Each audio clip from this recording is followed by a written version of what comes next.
hear ya. Kind of, Oh, fuck.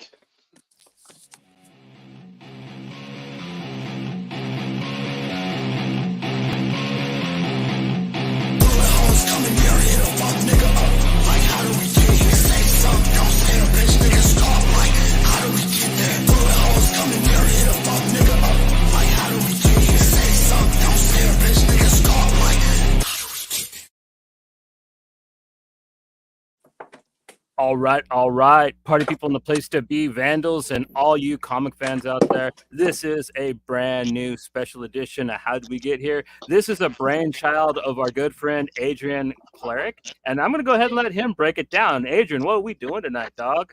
So I had this idea where we'd have a show, My Precious, where we would dig into our collections and pull out the books that mean something to us, right? And it doesn't necessarily have to be of monetary value. Like it could be like a cheap ass dollar book, right? But it's got to have something like a special meaning to you, right? And how it something like a memory to it, or maybe there's a panel that you just can't get out of your head, or something, right? And so here we are, all whipping out our preciouses. My precious. That's more Danny DeVito. That was pretty Batman good. Returns. Gollum's a hard one to do, man. I don't know how Andy Serkis does it, but like he did blow his voice out doing that. Like it tore him up, from what I understand. Danny DeVito? Oh my God, just him do it. It's just fucking painful, right?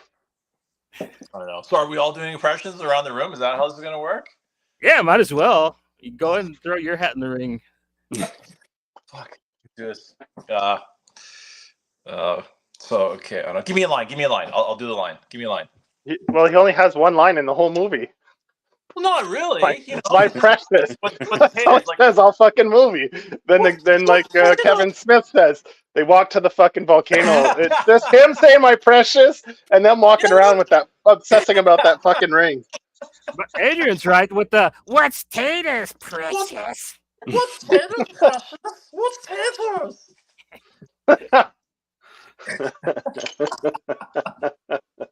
I love how he kept calling Sean Astin the fat one. Yeah. Oh fuck. Can I do? Oh, I can do a little. Like I'm kind of narrow here. Does this work? Oh, there we go. No. There you go. Yeah, that's wide. There we go. That's excellent. Are you sitting down or standing up? You're gonna do the whole episode standing up? I'm just standing. I'm gonna stand-up show today until I can. My desk isn't tall enough to do that. Well, I'm at yeah. You're at your table? Yeah, I'll see if I can kind of make this a little bit more. There we go. There we go. There we go. Look at us.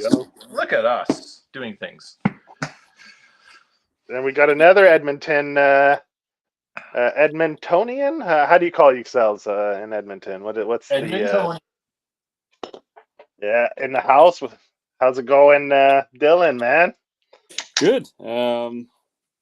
Yeah, just it's been a while since I've been on, and this is an episode I was really interested in jumping on. I've got some cool comics to show off. Yeah, zero prep episodes are the best, where you can just show them and just talk whatever. You don't have to do any like mandatory reading or anything. Yeah, that's right. Yeah, it's awesome. Yeah, a little more accessible. Adjust this fucking camera. I'm trying to kind of get top of my head, but it's like I don't feel like sitting down. You gotta get that sexy hair, man. Okay, there I go. I'll just lean. I'll fucking lean. I'm gonna lean this thing. There we go. All right, are we doing a check-in tonight? Let's do a check-in. Yeah. All right, check-in time. All right. I don't have much to do a check-in. I can go first because it won't be very long. It's pretty much. I fell asleep the first time I tried watching it this afternoon. Is the Merry Little Batman, the Prime Christmas cartoon that just dropped today. It was okay. I mean, it's definitely geared towards kids. So it was all right.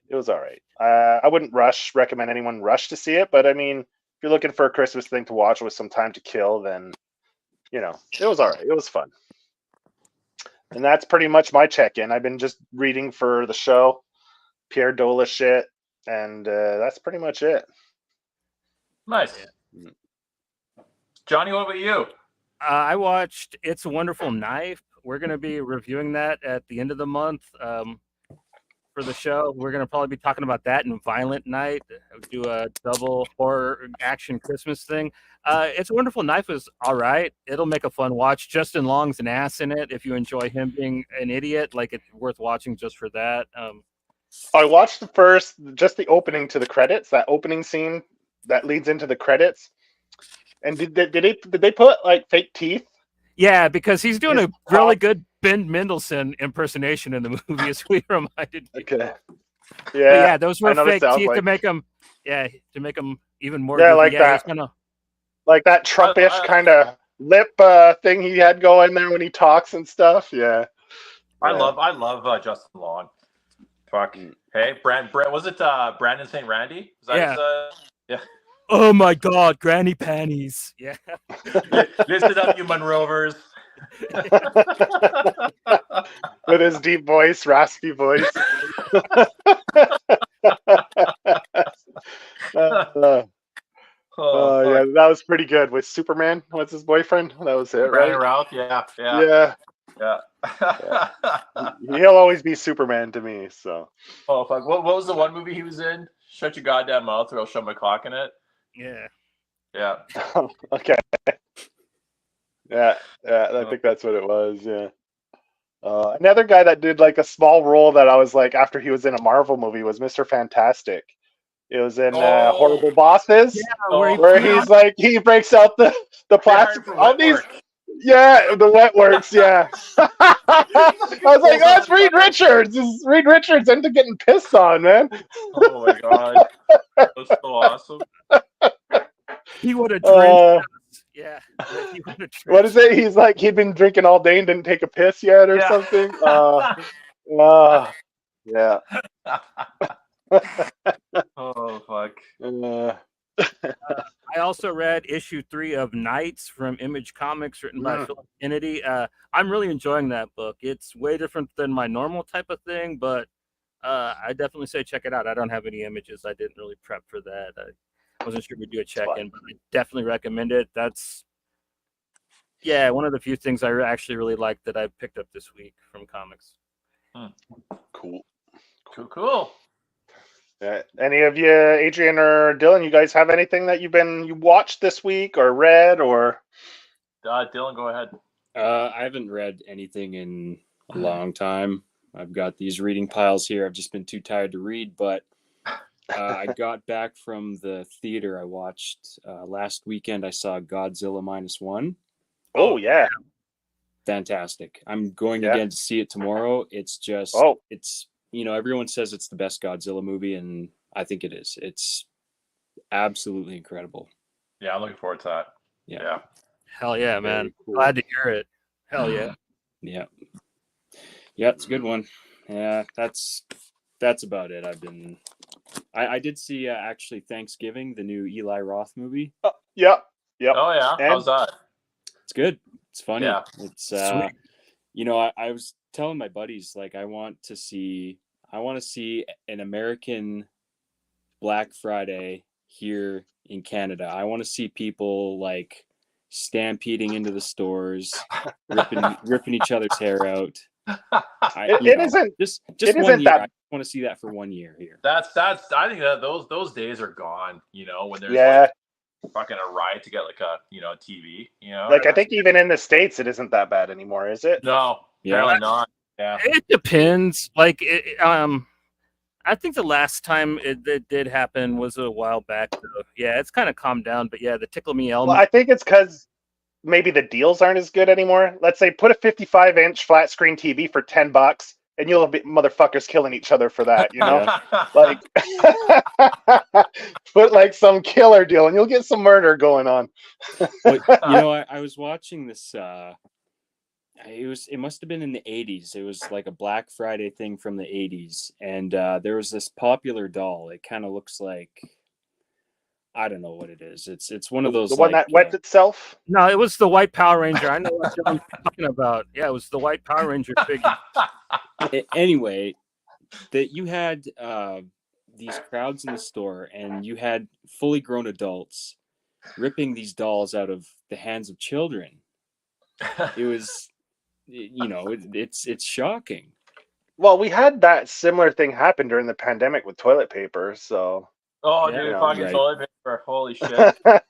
There was nothing people more were going fucking satisfying than- insane for toilet paper. It was crazy. It was like Fuck, I Black remember- Friday, but pandemic version. We always shop at a Save on Foods, like around the corner, right? And like all the toilet paper was gone, and we went downtown to the Italian center, and holy fuck, there it was, just tucked away like the fucking holy grail, right? I'm like, oh yeah, toilet paper, and we're like looking around, make sure no one can see us, right? And we're just Don't say like, it too loud. Don't say it too loud, man. just what a, whew. Yeah.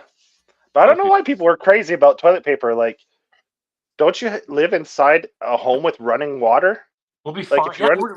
if you run out of toilet paper, hop in the shower and wash your ass. I mean, it'll be more clean than if you're wiping it with fucking toilet paper anyway.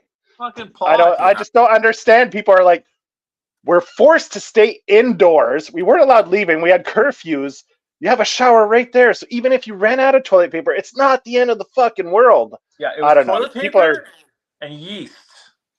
What the Yeah, fuck were we? What did we all need yeast for? Like it was bread, just- making bread. Everyone became a fucking hippie during the pandemic, man. Holy, unreal. Yeah. I didn't know the toilet paper thing happened up there, man. Wow. yeah. I knew. Yeah. Oh yeah, people were fucking going out and praising Trump, and I was like, what the fuck are you idiots doing? Trump's has nothing to do with Canada. I mean, Fuck, I don't it's know. not like you can elect We them all as had to prime wipe our ass minister like, here. yeah, we had to wipe Yeah. our ass like Sheryl Crow, right? Like How does she wipe her ass? you don't get that? Fuck, do you remember it was a few years ago? So Sheryl Crow wanted to like save the world, and she was telling people that you can wipe your ass with one square. Uh, Oh Okay. fuck, it was a whole Did thing, she- man.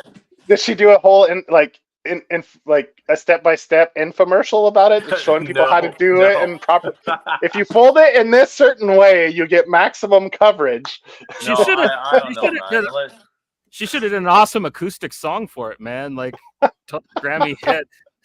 I keep thinking she's got some weird fucking import, like a 12-ply, toilet paper, right? You know what I mean? Just like one white, just like a big bounty kind of. Just You know. one square blocks the fucking bowl. Like you fucking get the plunger out, that's her one square, But could you imagine one square? No, absolutely fucking no. I need a mitt, right? And it's just like there are times you feel like you're just wiping a marker, right? You're like, no, keep going. The endless Keep wipe, yeah, going. the endless wipe. I've had those before. It's like, what the fuck, Fucking man? hell, right? Hey, those times you're like, I'm never leaving this room. I'm here forever. Yeah. Yeah, or the magic shit where you wipe and there's nothing there. It's like, holy shit, that was the cleanest shit that I ever had in my life. You know what's funny? The ones that just kind of like it was like a one shot, and you get up, you're like, you want to tell somebody? You can't really tell anybody, right? Saying, it was a one wiper. It was like, in and out. Those are some precious moments right there. Yep, they should make the little dolls with the big eyes, man, with the endless marker and the magic shit that doesn't have any residue. Yeah, the magic shit that requires no wiping, man. That takes a proper diet to do the magic shit, though. You know what? That could be like, how people like these dolls that piss and shit, right? You should do one of like one wipe Larry or something like that, right? Do they have the Precious Moments dolls up there in Canada? The what? Precious Moments are like these like cute they almost anime-esque. They got these big doughy eyes and like they got the angelic hair and they're like little porcelain statues and like they're Precious Moments. They're like them doing like all kinds of first things like little kids. So that is awesome. Good. Like being invaded by a We got a guest appearance. As a fucking dog, eh? Cinematic kind of whatever, right? It would have been perfect if like Dylan was talking about Godzilla -1 and the cat comes in like and just like comes into screen and yawns. Oh, here we go. What are you doing? He's wants to be the star of the show, man. He's like, put me front and center. Yeah. Uh-oh. Actually, Yeah, I think he adjusted your camera perfectly now. You're like You're almost fully in screen. Cat's just trying to help you out, man. Cool. So how about you, Adrian? Any check-ins for you? Well, I'm what am I, day 8 into my Christmas movie marathon. I finished last night with the 1988 classic Scrooge with Bill Murray. So, like I said, I was sitting off camera. It's been a bit of a grind compared to my Halloween marathon, right? That Halloween marathon was fun because, like, man, it's like there's just so much out there, right? And you come across some real gems. You come across some real dogs too. There's some fucking awful horror movies out there. So tonight I have no idea what I'm going to do tonight. I haven't decided. I usually kind of make it up as I go. But I'm trying, like I was telling Johnny, I want to try and find something that's a little more, avant-garde, something that's a little, I don't know. Like, I don't want to, like, keep posting fucking Elf or My Christmas Story or Christmas Vacation and, like, basically, like, stuff that your mom's going to watch, right? So. Man, let me try to think of any art house Christmas movies, man. That's a weird. I don't know. Fucking it's just there's got to be some, man. It's been a bit of a grind, right? I think the last movie I tried watching was the last Indiana Jones movie. Oh God, yeah, I'm right. Fuck you, that was, and I grew up like the biggest Indiana Jones fan. Like, fuck, I had dreams of becoming an archaeologist, right? And I tell you, man, that movie was fucking terrible. Like, I just like the de-aging, whatever was really good. Actually, that was pretty good. But overall, it's like it was nothing new. It was better than Part 4 in my opinion, but that's a really low bar to clear. Oh, dude, I loved Part 4. You like Kingdom of the Crystal Skull? I did, actually. I really did. I like it was okay. I like the nuclear part, like with him in the fridge, but kind of after that, like I don't know, man. I liked Kate Blanchett as the as the Russian. I want to know. It was kind of cool. I didn't mind it, but yeah, this one I just couldn't. I don't know. You just whatever. It was so, and then I saw the Marvels 2 weeks ago. Was that as bad as everybody says, or I loved it. I loved it. Okay, it was good. You know what? The Marvels felt like a Phase 1 movie. Nice, right? It just kind of felt like a little bit of a low budget, just kind of a straightforward whatever. And like, I'm a Captain Marvel fan to begin with, right? So maybe a little bit of bias there, but it was a fun movie. Like, it was a good time, and I felt like you didn't have to watch any previous series or anything like that. Like, if you're neutral, you just jump right into it. So I think people are making too much of a big deal about the Marvel thing. Kind of like, I know it's not as great as as it was before. It's definitely like it's definitely petered out a bit, but it's still you still get a few gems in there. Cool. Miss Marvels or whatever it's called. The Marvels. The Marvels with Camilla. Camilla's in it. I think that one, right? Camilla and Rambo. What's her name? Monica Rambo. Yeah, she was actually the Captain Marvel when I'm actually going to talk about her later on because she was the leader of the Avengers when I started reading it. So it's kind of cool to see her in live action personally. Yeah. Cool. So you guys ready to whip them out? Whip out your preciouses? I'm ready to whip mine out.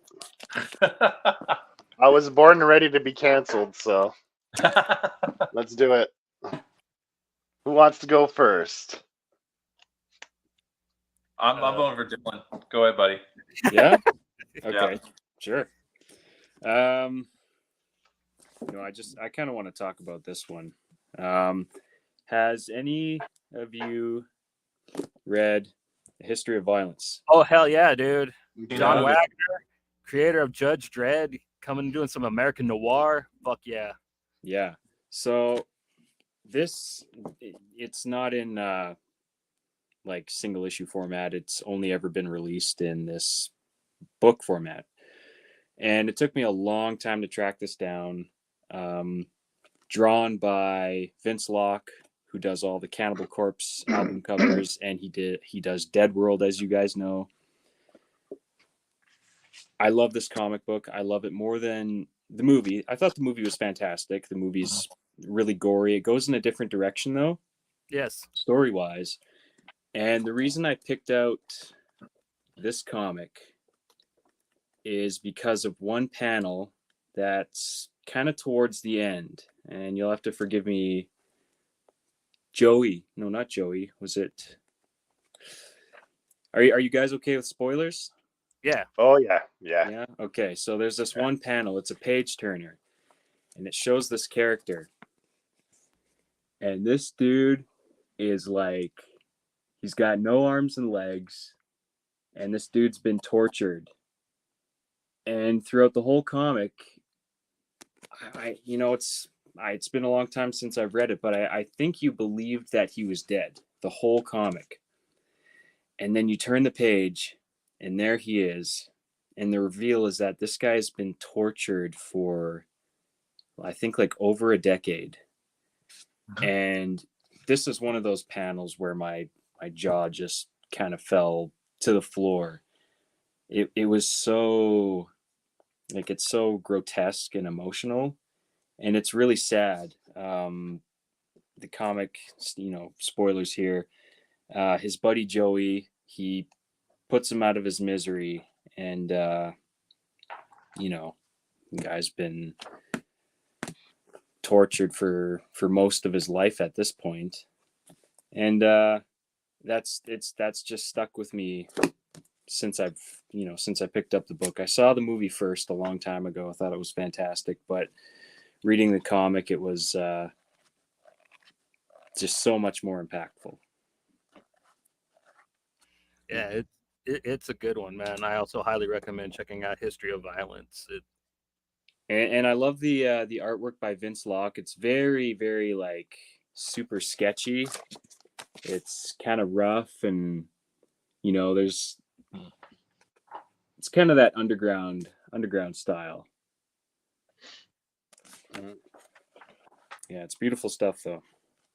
When did that come out? Late 80s, I believe, right? Like 88, something like that. Wow. Let me see. I see 97 in here. It is under the Vertigo line. Mm-hmm. DC Vertigo. Yeah, they picked it up and republished it, though. I forget who originally. It was like American something press. Like Was it? Yeah, it was a really kind of small indie label. I think it was the same people that put out Road to Perdition originally, before Warner Brothers also picked that up and republished it. I heard that was based on a comic. Yeah. It's really good. It's a lot different than the film as well. Mm-hmm. A little better too, much like the comic of History of Violence. So yeah, like if you haven't checked out Road to Perdition, it's also a really good noir book. Not nowhere near as brutal as History of Violence, though.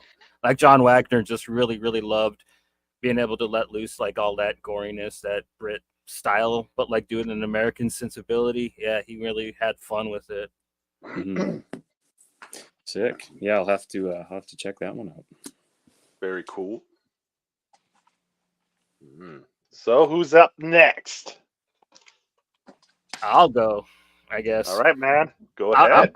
I'm going to be straight hooky with it, though, man. I'm going with my first comics. This is going to be a twofer because I got them both at the same time. And it was when I got my tonsils and adenoids removed. I was 5, and I was at the hospital by myself, kind of. My mom went to the little store kind of right there in the same parking lot as the hospital, got me 2 comics, a little kaleidoscope, and yeah, that was kind of like my little hospital visit. And they were Mighty Thor number 388, and this is like a pretty cool way to jump in, man. Like he's fighting the Celestials, and like he had this special armor that he only wore for these 2 issues, and like this is where the first time he broke Monomir, like he used the God Blast to destroy the Celestials, and like it actually broke his hammer for a little while, and it was kind of like the first time they ever did that with the character. So it was a really neat jumping on point for me, and kind of got me really invested in the character. I read Thor for a decade, man. Like it's kind of weird how I kind of dropped him when I got a little older, but man, he was a huge part of my reading when I was a kid. And the second one was the Avengers 290. And I love this team, man. Like, and I like the weirdest characters too. Like the Black Knight was my dude, man. Like I didn't care. I thought he was the shit when I was a little kid. And I really liked Captain Marvel, like I was saying. And like, I thought that it was really cool that the Avengers were led by a girl when I was a kid. And now it's, like I said, it's really rad to see her in live action. So like, I'm really looking forward to the Marvels just for that.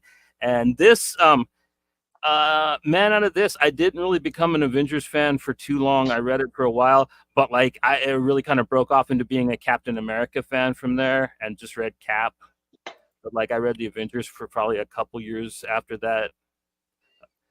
But yeah, I never really was too big of a team book fan, I guess you could say. But yeah, those were my two first comics, and really started me down just a lifelong obsession. Because before this, like my parents kind of read these to me, and nobody really knew I was dyslexic yet, because I kind of hid that I didn't know how to read. So like using these comics afterwards, like it kind of really has how my folks kind of got me to read. And yeah, kind of broke me of, I'm still dyslexic as fuck, but they really helped me with words and all that. So yeah. Who's the artist for that Thor cover? That was a really cool cover. Both covers actually. Yeah, I was gonna comment. Yeah, but that Thor one's really nice. Yeah, Thor one's really good. I'm not sure. I didn't go through my long boxes to actually find my physical copies. I'll look those up for you though. Yeah, both are really nice. Really nice. Yeah. Gave me kind of a Jack Kirby vibe. Yeah, and I do like that Avengers lineup. I don't know what it is. I really like U.S. agents. There's something about them. I just love that. Just like the I don't know. This was actually when Steve Rogers wore that outfit. He was just called the Captain because he wasn't. Oh, really? Yeah, he wasn't Captain America anymore. He gave up, and they got a new guy to be Captain America, and he just became the Captain, and he rocked that black suit first. And then, like, when he became Captain America again, he switched suits with the dude, and the dude that was Captain America became U.S. agent. They kind of just swapped. So, wait, if I had to guess, one there though, that's not John Walker? No, that's actually Steve Rogers as the Captain. Oh. I actually, it's funny. I actually didn't know he wore that U.S. agent uniform. Yeah, it was for like a 2-year run, I think. Like I have the omnibus for it. Like it's really rad. Like it was like my introduction, and it's kind of cool. People said that like, oh, the comics back then were political, but like that book goes pretty hard for its time period, man. With going against like what Reagan was doing with the Contras and shit. Like Captain America put his foot down and shit, and like wasn't going to be Cap anymore. If like that's what our country was fighting, and yeah, that's why like when people try to say he's Captain Colonialism or kind of run him down, I'm like, nah, he's actually pretty down. You know what I mean? Like he's just misunderstood by a lot of people. Like you should really read your Captain America and get to know the character some. He's really nuanced. Good picks. Was Ron Franz an illustrator or was he a writer? I think he worked on Thor for a while.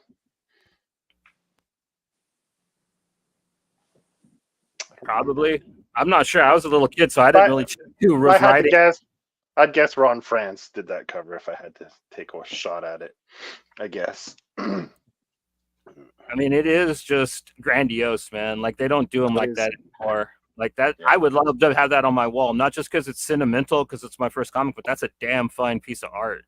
Yeah. Get yourself some of those frames, man, and hang it. Good call. Even the logo too, eh? The logo's fantastic. That thing. All right. So who's going to go next, Adrian? You or myself? I don't know. What do you want to? Yeah, it's your. Go ahead, buddy. You go ahead.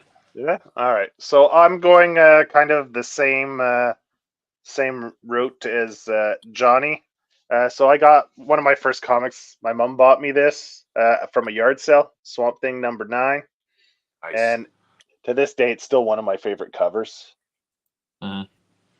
It's great. This is the one with where he meets the alien and in the swamp and running around, and the alien has a laser gun he shoots him with, and these people catch him. Then he goes and saves them after. That's a Bernie Wrightson cover, hey? Yeah. He did awesome. Swamp Thing early on. Yeah, when it was still Len who was writing the two of them together. Mm-hmm. Yeah, it's beat up though. Like the cover's got a big tear in it. You know, like it's really beat up. But I mean, that adds to it though. Yeah, it came from a yard sale, so you can't really expect mint condition comic coming out of a yard sale, right? So, and when I was a kid, I had no concept of like the collectability of comics and stuff. So it's like, fold it in half, stick it in your back Yeah. pocket, and running around town, right? So, yeah. So this comic has been through a lot. I had it. So I started This was maybe when I was about 10 years old, and I still have it now. So that's like 36 years. This comic has been through several moves. You know, I think it's only been bagged and board for 20 years of its 40-year existence. So What number was it again, Joe? number 9.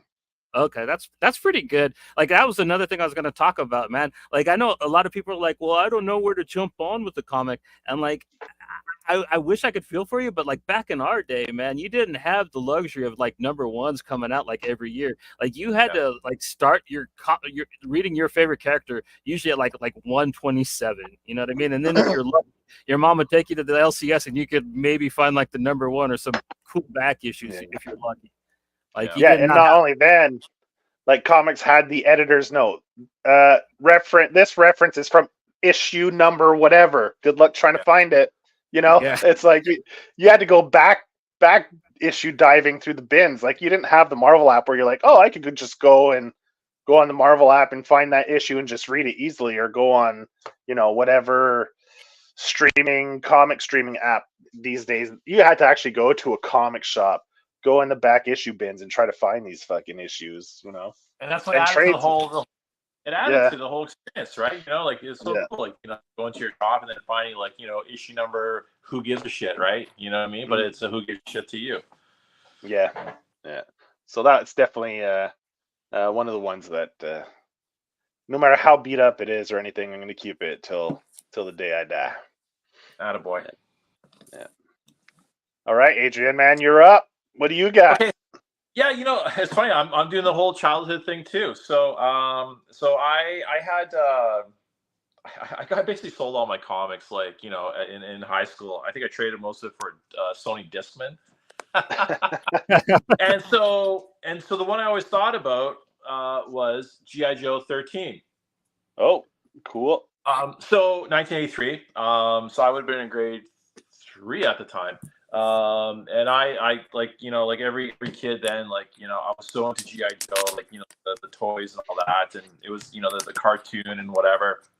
And I never really got into the comics, and then I don't know how I came upon this one. I remember this one was always in the bathroom, and I always read it. The bathroom was just my companion piece, right? But it was more so like the storytelling, right? So so this is like when Larry Hama was in it, and it had this this one sequence here where Duke is walking across.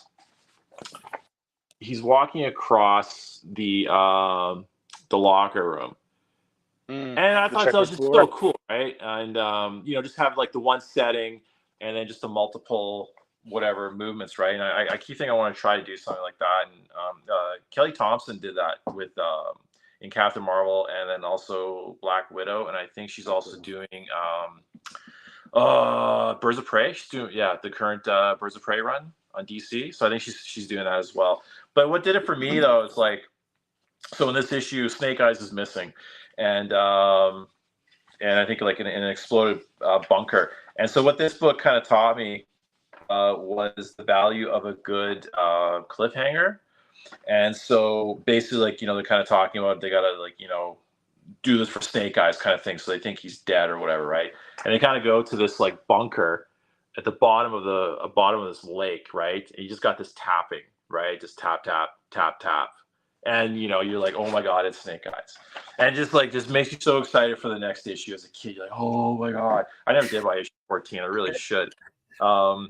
But it's funny how that ending always stuck with me, right? And because I always knew I was one day going to do a comic book, and if I was ever do a comic book, I'd make sure there's some kind of cliffhanger at the end, right? And so so this book helped me learn to write, right? So you don't know how Snake Eyes got out from under the bottom of the sea, man? Like, how did you live with that spin? I know. I really should go get 14. I really should. I'll make it my mission this weekend to buy a copy of 14. It seems kind of dumb, but yeah, so funny. So like I bought this. I just bought myself another copy, and I always love these too. Michael Hallowell just decided to write his fucking name in it. Yeah. Yeah. So, Michael Hallowell, I got your book. Yeah, same thing with vinyls. You often get vinyls where on the jacket, they wrote, Yeah. when you're in a household with siblings, right? You fucking buy a vinyl, so you put your fucking name on it, so that Oh, fuck. your brother or sister knows it's yours. That's fucking mine. My name's on it. It's funny though with this one. I always like, every now and then, like, I always hear guys saying, like, they have their favorite book, and if they ever see it on the shelf, they just buy another copy of it, right? I'm almost tempted just to, like, I don't know. I never really Buy it buy every those. time you see it. Yeah, but it's like, but then I kind of want somebody else to get it and enjoy it. But at the same time, I don't know. I kind of want that feeling again of buying this book. There's something kind of, I don't know. Like, do you guys ever buy like multiples of books that even though they're really worth value, but they're value to you? Yeah, I have a couple that are like that are just cheap books that I have a couple issues of. Mm-hmm. I think the Bisley, the first Lobo. I think I got that one a couple times. I think there's a few Ghost Riders. I think the glow in the dark cover of Ghost Rider, I think I have a couple times. I saw it one time for super cheap, like $5, so I picked it up. So I have 2 of those.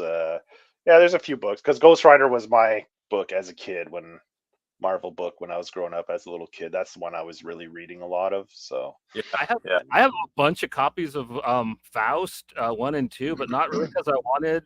I don't mind having a bunch of them, but like I kept needing to get the later issues, and I could only get them by buying the whole sets off the eBay. bundle. Yeah, but they were really cheap at the time. I was paying like $8 for like issues 1 through 8 and 1 through 11, and I think that's as far as I got. Like I don't have the last 4. Like they're like really hard to get, but I have like 4 or 5 number 1s and number 2s. I have both like the Rebel Studios and the North Star Comics versions of number 1 and 2 too. Yeah, when they're cheap, it's easy to do. It doesn't hurt as much. Like I would never buy like $100 book a couple times. That's like, that's a little steep.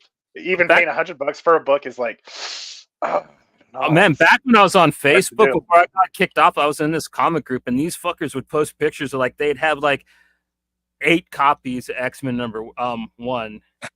The original, and they'd have like the giant size X-Men number 1 as well. You know what I mean? And I was like, just a bunch of them, and they'd have like Amazing Fantasies number 16, the first appearance of Spider-Man. They have like 9 of them. I'm like, I hate you people. I'm so jealous. I'm robbing your house. Just know that. Yeah, exactly. Just get a bunch of friends and dress in SWAT gear and just kick in the door like you're going in there and like fucking they think it's the cops and you just go and instead of stealing their drugs, you steal their comics. Yeah.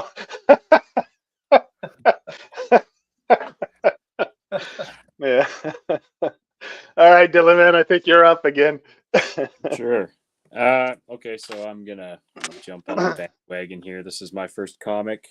Oh, yes. Peter Parker Spider-Man 31. I got Stan Lee's autograph because it was, it's my first comic because it's really important to me. So at the end of this issue, I don't know if it actually happens or if it's implied, but Peter breaks his neck. So who's the artist on that one?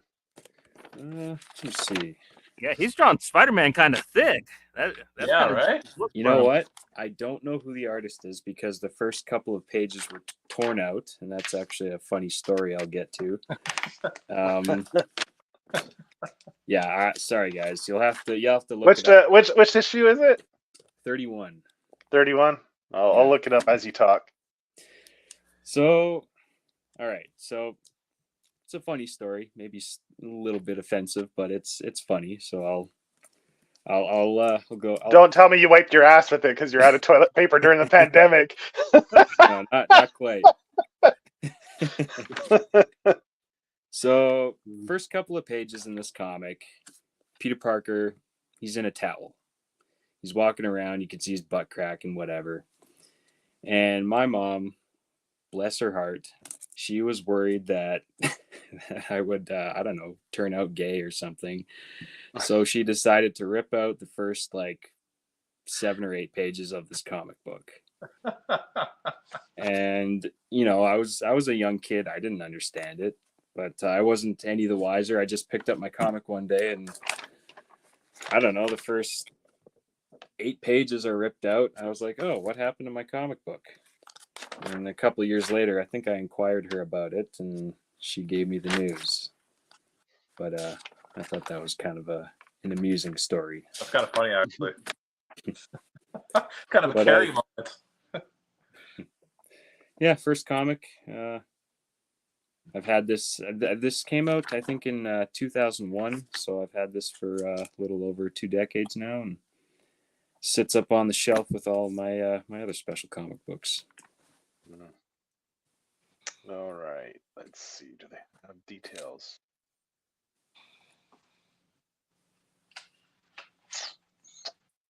Stupid internet. Okay, here we go. Paul Jenkins was the writer, penciler. Mark Buckingham. Ooh, Inker Mark was Buckingham. He draws Wayne Fable. Focher. Yeah. Wow. Mark Buckingham. He's the artist of Fables. That's cool. Like he drew 6 Spider-Man. Colorist was Transparency Digital, so it was some coloring house that did it. There you go. Sweet. All right. So, Spider-Man, your mom was worried Spider-Man was going to turn you gay. I guess. Yeah, I guess so. If there's, I guess, I mean, he's running around in spandex. So. Yeah. Yeah. I mean, back then, you know, people could make assumptions. Yeah. Right. Yeah, it was a different time. I've seen people draw Spider-Man pretty bulgy too, man. Like that was kind of a thing that Yeah. someone Yeah. Well, he probably was wearing a cup, man. Like out there fighting crime. If I was a bad guy, I'd go for the groin kick. Yeah, I'd go for the groin kick. You know.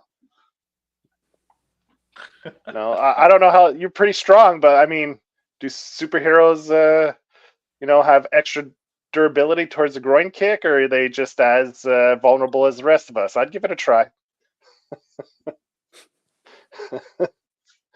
Yeah. All right, Johnny, man, you're up. What's up? What do you got next? Next up, I got Bambi and Her Pink Gun, volumes 1 and 2 by Atsushi Kaneko.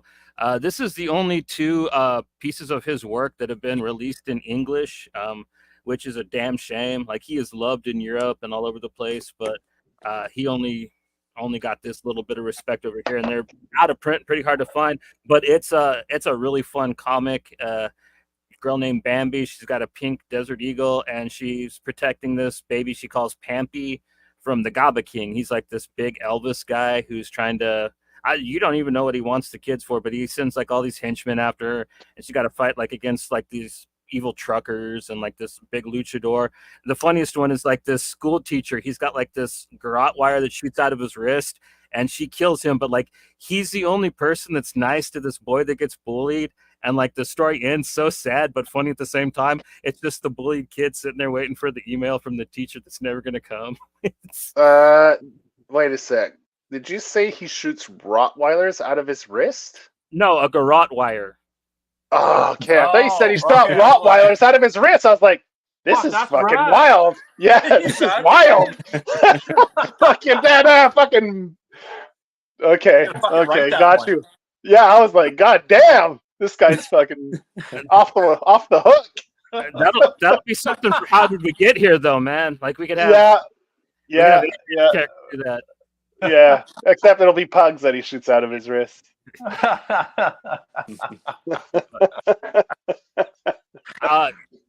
This book is. I mean, I'm not going to say it got me into manga, but it's like the first manga that I got that wasn't like Ghost in the Shell, Akira, or Blade of the Immortal. Like it was.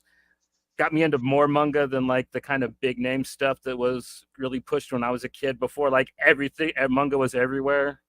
Mm-hmm. So yeah, and it's a lot of fun, man. If you can get your hands on Bambi and Her Pink Gun, it's very punk rock. If you like the movie Wild Zero, it's a lot like that. Or like Burst City, or you know, any of those kind of really wild kinetic Japanese movies. Yeah, when you posted your picture earlier today, that one jumped out. Like you had all your books laid out in that picture you posted on Instagram, and that those two issues, the Bambi and her pink gun, those ones stood out right away when I saw those. I was like, Can you the throw hell those is covers this? up again? Yeah, let's do it. Yeah, those Nice. are dope. The European covers are actually a lot cooler. I kind of wish that they had. I mean, it has a cooler cover, but like, yeah, it kind of really sells the book. I mean, I Those definitely like check. rock posters, like concert posters. Hmm. If I saw those covers on the stand, I'd definitely pick those up. I'm not sure how much they go for. Like, I'm pretty sure that, like, you could probably still get them on Amazon for cheap. I never hear anybody talk about him, but like, he is, like I said, like his stuff is like widely available in French, and I have a bunch of his other books in French, but I can't read them. I always tease Joe that I'm going to send them to him so he could read them to me, but I tried to use Google Translate to read them, but that does not work, man. Don't try it. Like,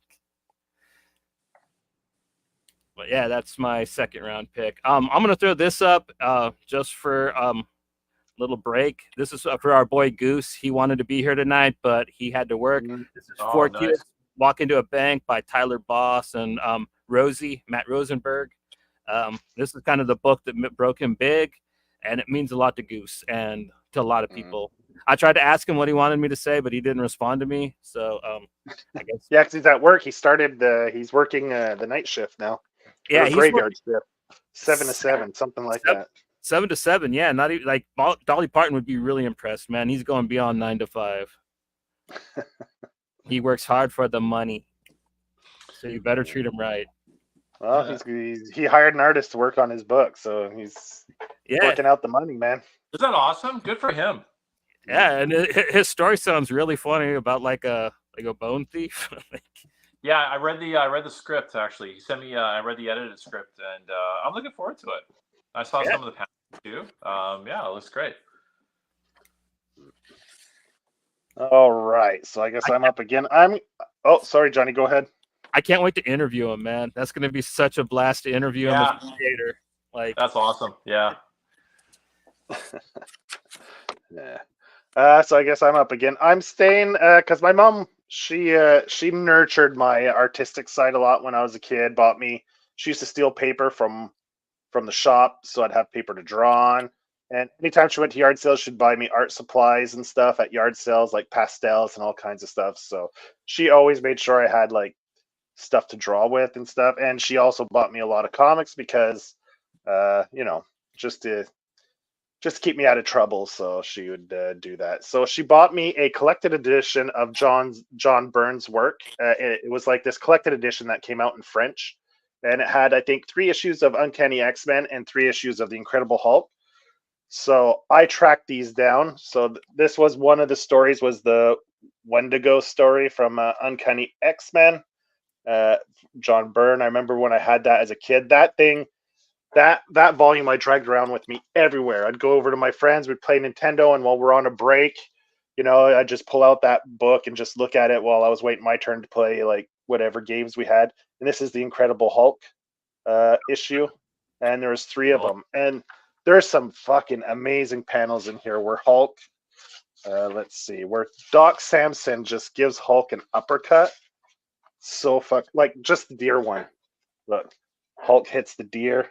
Just the snap of the neck. He's like, the buck comes up to him all like being all like, hey, and being all aggressive, and Hulk's like just gives him the backhand slap, And then there's where's the one where Doc shows up, gives him a nice uppercut. It's coming up here soon. Yeah, the whole fight scene with Doc Samson is just amazing. Like, I fell in love with his work. Like, just the gut punch. Of the Hulk face. I like that. Yeah, it's really good. And then Doc Samson kind of stops pulling his punches because, oh shit, where is that? It must be right at the end then. Just a sec. It's just so good. He fights all these. There's like these hologram people. He's fighting on. There we go. This as a kid, that page, that splash page. Woo! I love that. Just the snap. That's rad. The snapping of the head back from the punch. Good stuff. As a kid, I just loved it. Loved it. So good. Yeah. That's right. Yeah. That just got me going. And then the X-Men was pretty cool too. I mean, the opening page, Colossus pulling out roots for some reason, tree roots, because I like the coloring.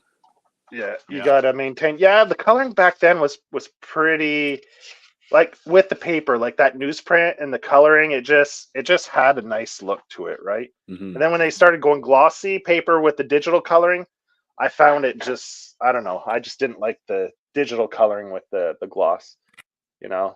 Nightcrawler fighting Wendigo. Or Wendigo, as The Wendigo, as Goose would call him. as Goose would say. Easy now. Yeah. And there's some great panels. Oh, you got Captain from Alpha Flight. Oh, yeah. What's Vindicator?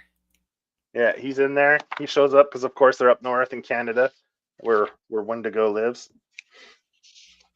Where's that Wolverine? Oh, then Wolverine shows up. That's when the party really gets started. Where's that one? Yeah, like I love that. Where who is it who can transform the Indian, the native guy can transform into animals? He transforms into a wolf.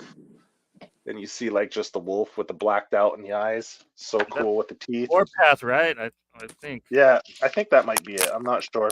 It's been a long time. I haven't reread it. So, and then like has to talk him down because once he goes into feral mode, he loses his mind.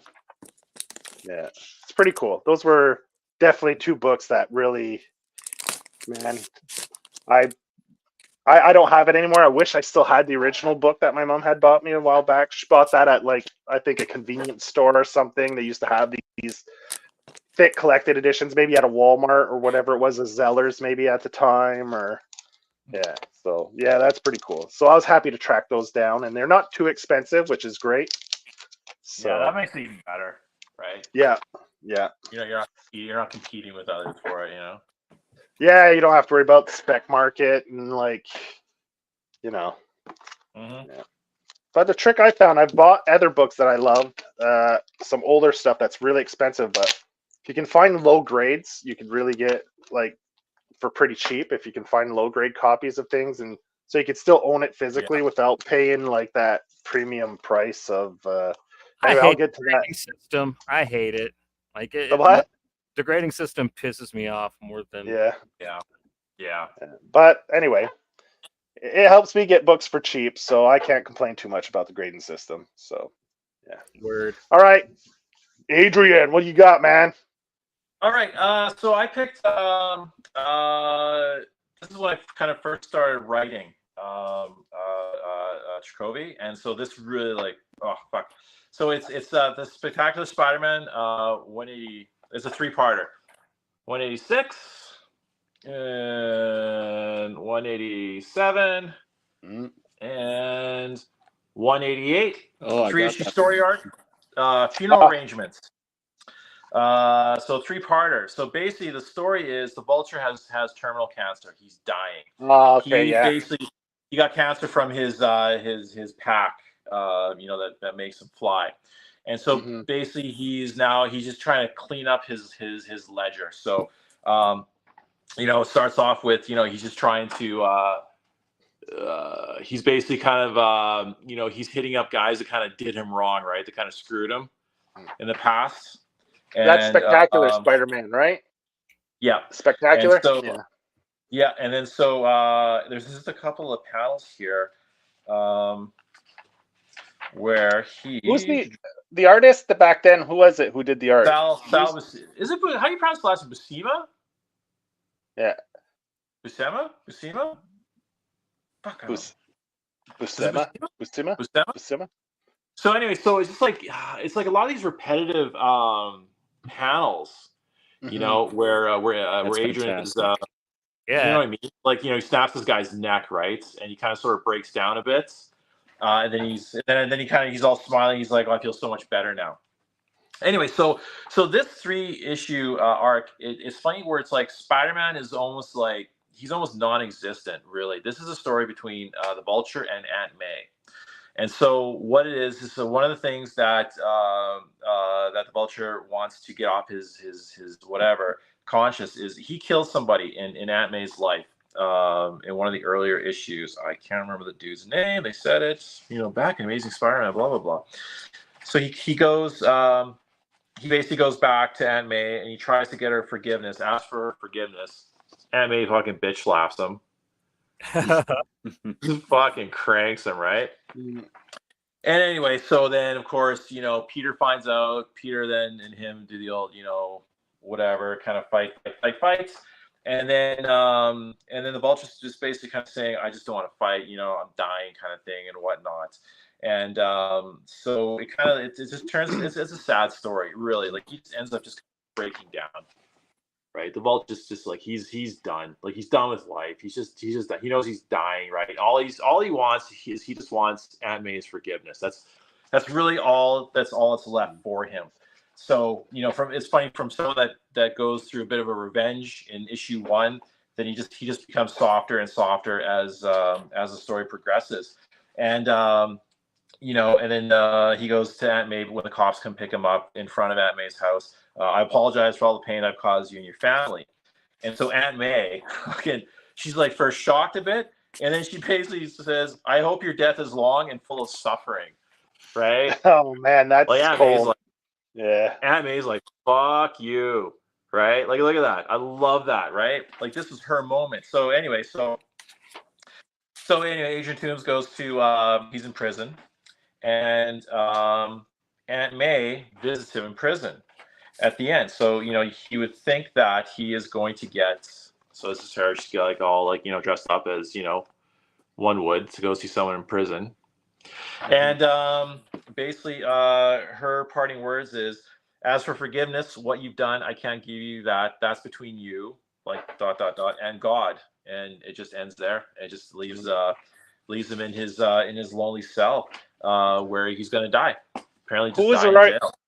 Who was the writer on that series? Yes, that's J.M. de Mateus. Okay. Yes. Okay. Yeah, that was a really underrated. Like it was because you had Amazing Spider-Man with McFarlane, and then Eric Larson was working on it. So Spectacular Spider-Man became like this kind of in the shadows of the whole Spider-Man line, and it was really underrated. I think it didn't get as much attention as it deserved because it was a pretty solid book. And I got caught up in the whole Todd McFarlane, Eric Larson, Amazing Spider-Man, and I'd pick up Spectacular every once in a while. And as I got older, I grew a much greater appreciation for it than when I was a little kid, and like with the more dynamic kind of guys like McFarlane and Larson were like with these super dramatic poses, putting Spider-Man in like in these like your hips would break if you actually put just let their legs up over his head. Like back over his shoulder. Yeah, he's like ridiculous. Yeah. What I love about this, so this came out. This is in 1992. This one, I just love how Spider-Man just wasn't really needed in this storyline. You know what I mean? It really could have been just a straight Vulture Aunt May storyline. I love how they just created this brilliant, sad, tragic story. With the secondary characters.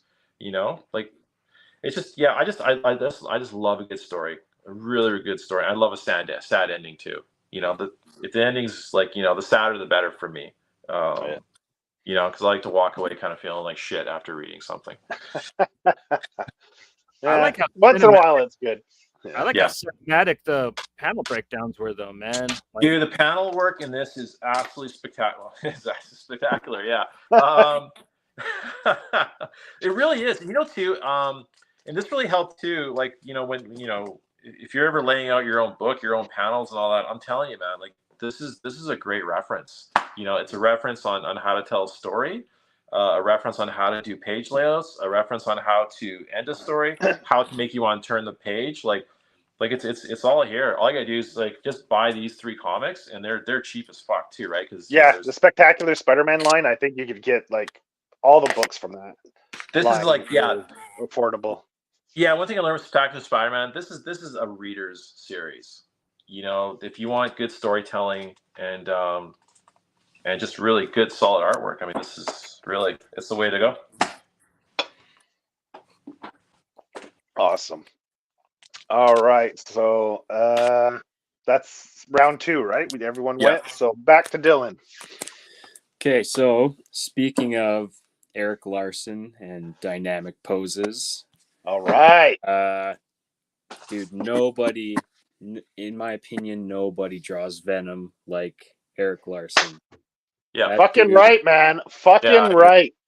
Look at that Let me mouth, show hey? you the first panel of Venom in this comic. It is just Yeah, that's the Venom Returns gnarly. storyline. Yes. Yeah, Yeah. he just took Venom and brought it to another level. Can you I imagine if love, they had man. that? I'm happy. I don't have those comics anymore. I used to have that. Like Eric Larson's Amazing Spider-Man is my Amazing Spider-Man. Like Yep. I caught a little bit of Todd at the end, but I really started reading Amazing Spider-Man, and that's a 3-issue story. I think the Return of Venom, and that hooked me. Like after that, I was like, I love this fucking book. Like that. Yeah. Oh, and I think they're still fairly affordable. They're running for $20 to $30 each Canadian. I think each issue of that the 3-part story. But yeah, man, I agree with you. It's just fantastic.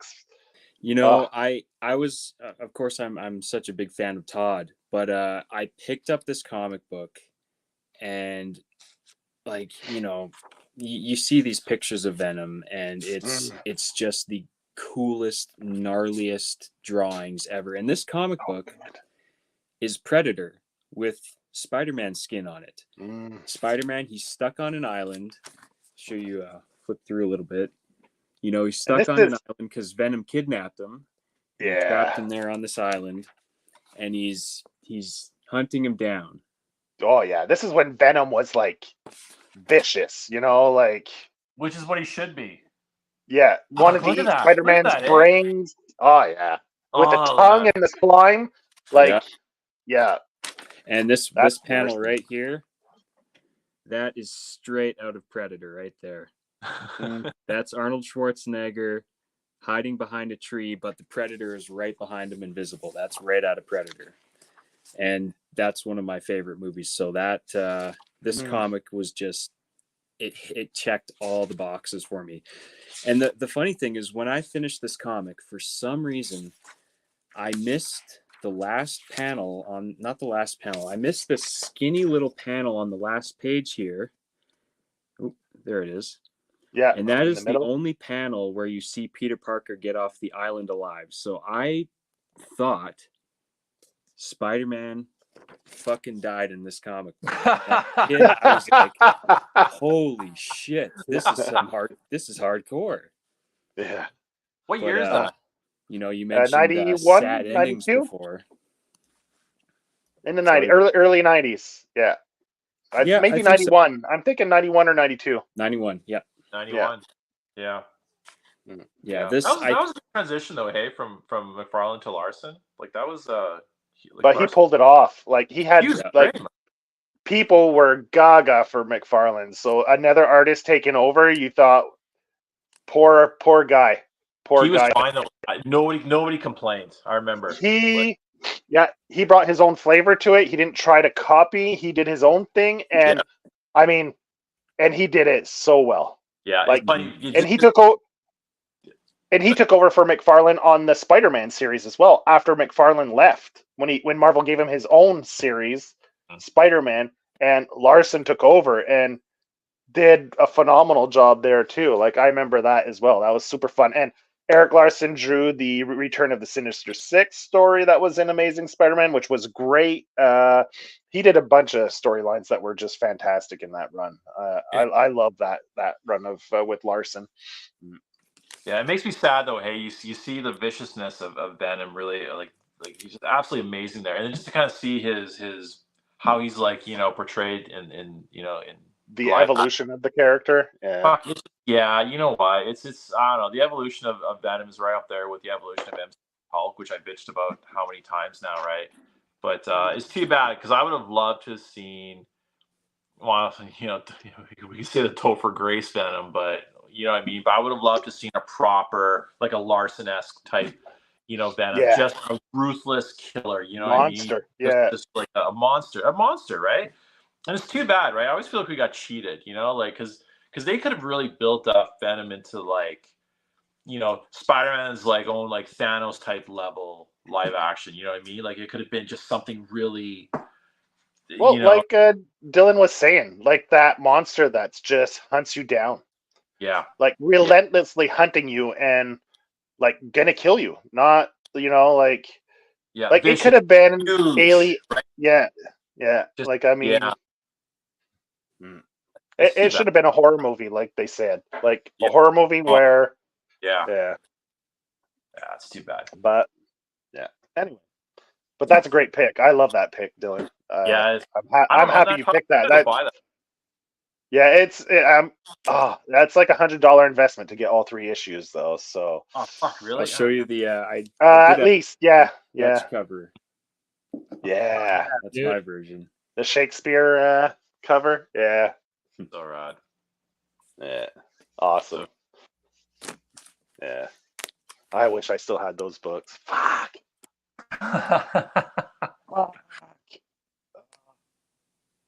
Burning a hole in my pocket right now, just thinking about it. All right, so let's move on. All right, Johnny, what do you got? I'm going back to Sentimental Town with Usagi Jimbo #1. When he showed up in the Ninja Turtles, man, I was blown away. Like I was a weeb before there was such a thing. Like I thought samurais were the coolest shit when I was a little kid. So when he showed up on Ninja Turtles, like I had to get his action figure. He was my favorite. So when me and my dad saw he had his own comic book, we got the #1, and we were like pretty obsessed with this book because when we got it home, like I'd gotten like this omnibus of the Ninja Turtles, so I'd read the Eastman and Laird stuff, but like I was not prepared for like how the Usagi Yojimbo comic was. I did not know that like he just went around murking fools. Like he is a very good intended person. He goes around and he tries to be very civil, but like there's always bandits or some kind of asshole that he's got to chop up, man. And like Usagi Yojimbo is a very bloody, very heartfelt comic. I mean, there's a lot of characters that you care for that get killed and stuff in it. It goes hard.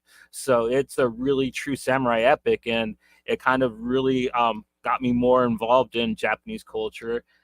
This was I was kind of watching anime at this point, like the stuff that they show on Sci-Fi Channel and that I could rent at Hollywood Video, which was mostly just stuff that Manga Entertainment put out, like Ghost in the Shell and Appleseed and stuff like that. So it kind of primed my pump for like really cool a manga that I would find like Vagabond, but I still think Usagi Yojimbo is the greatest comic book ever, and it only gets stronger the longer he goes with it, which is incredible to say about anybody that's been doing a 30-year long comic book run, that it only gets fucking better and goes harder. But yeah, dude, like I'm really happy to see he's still doing it, and he's back at Dark Horse once again, running Usagi still. But yeah, going back and rereading this first issue, it's a lot of fun, man. It sets up the world in a great way.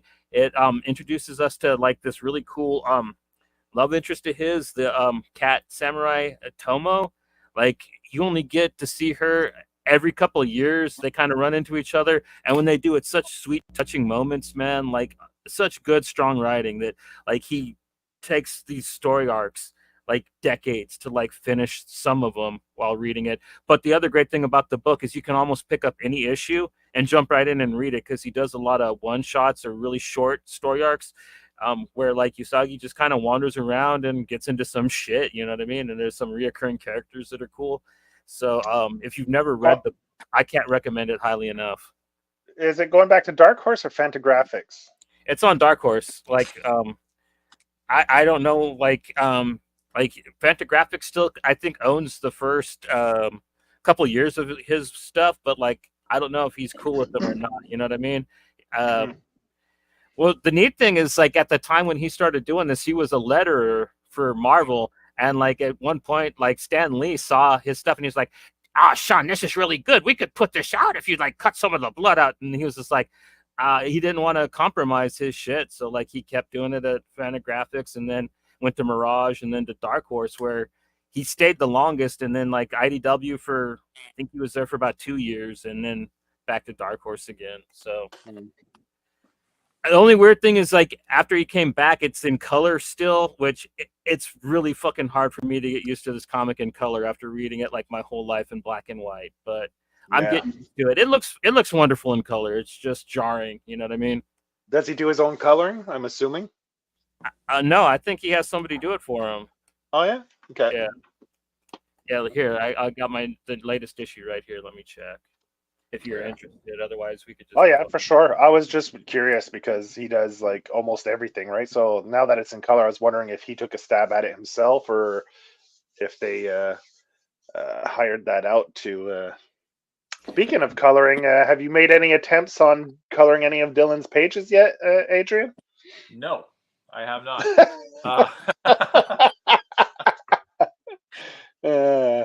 Because you're going to be coloring the cover Tales SNFU Tales, right? Yeah. I know I'm gonna attempt to color it, and if I don't like it, he's not gonna see it. I gotta say, man, those pages you're doing, whoo! Oh fuck, right? Fantastic, man, fantastic. That last one you posted, I was like, I told Dylan too. I said this is the best pencils I've seen you do so far that I've known you. I fucking love. Oh god, I just like, yeah. I'm so excited for this book. So fucking good. It's gonna be. This is gonna be it. This is gonna be the big one. Yeah, I've been actually the majority of that page I got done on my lunch breaks at work. So you're getting speed starting to come around then. Mm-hmm. That's awesome. That is good. Nice. Did you find it, Johnny? Oh, sorry. Go ahead, Dylan. Sorry, I was just gonna say, going back to Johnny's book, I've seen that comic on the stands, and it's always piqued my interest, but I've never picked one up. So maybe now's the time to check it out. Yeah. They have some nice collected editions, hardcovers and stuff of it. Mm-hmm. It's colored by Hi-Fi Color Design, so I guess it's digital coloring. Yeah, he's going to a studio. It looks fine. It's got a nice kind of almost watercolor, like color pencil mixed with watercolor look to it. So it's very pleasing colors on it. It's not like really bright and distracting or anything like that. No, which is good. Cool. You up next, sir, Senor? Joseph? I'm next. All right. I kind of lost track where we were. All right. So I'm going with something that's more from a collector's point of view that I picked up a while back. And that would be issue 1 of Black Hammer, signed by Jeff Lemire. Oh, nice. Yeah, I picked this up pre-pandemic, a little whiles before the pandemic, and yeah, found it for what I considered a reasonable price. So I really want to get that series. I really do. I always pick it up when I'm out and about, and I flip through it. I'm like, fucking hell, the interiors are so nice. Yeah.